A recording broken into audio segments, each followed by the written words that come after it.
isang buhay na may pag-ibig.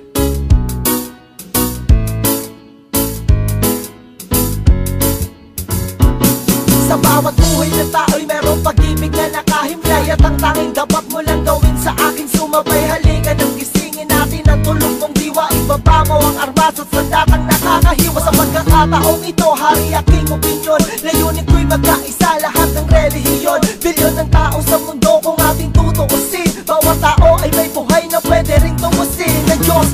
Ano mang oras ang daman o hindi, madadaig mo ba si Kristo sa kanyang pagtitimpi? Habang basta na krus at ipinakong walang laban, mahal ka ng Diyos, hindi mo lang to nalalaman.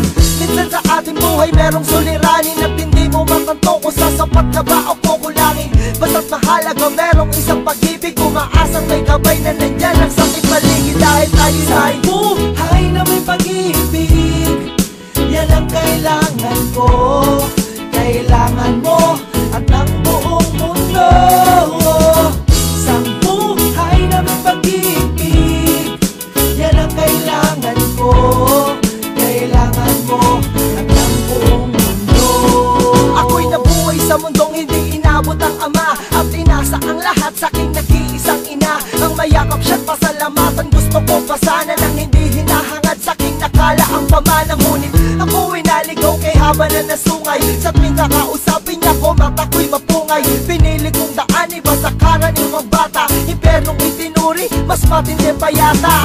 Ang mapayapa at pangako paraiso ay di mo makakamtan kung nasa bulsa mo may piso.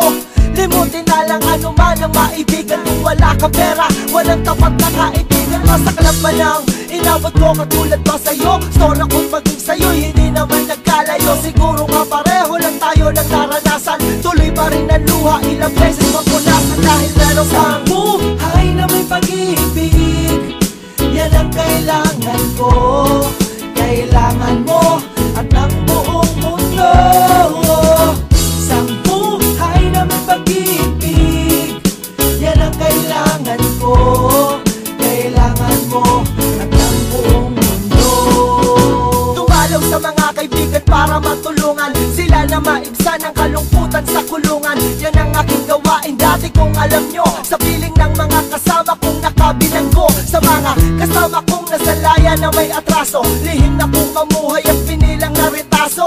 At isang pilas ng papel na nilamukos, kasalanan man nila kung ang galit biglang mabuhos. At bakit ganon? Pag sinabing Muslim ay matapang, pag sinabing taga-kapis makukulam ang babarang, pag sinabing waray walang awa kong pumatay, at pag sinabing Pilipino walang pinhabang buhay. Ako'y Pilipino, isa rin sa kinakapos. Tanong ko lang sino ba yung tinatawag nilang Diyos? Siya ba yung nakasama mo sa madilim na eskinita, at tinakay ka sa may liwanag kahit di mo siya nakita? Isang buhay na may pag-ibig, yan ang kailangan ko,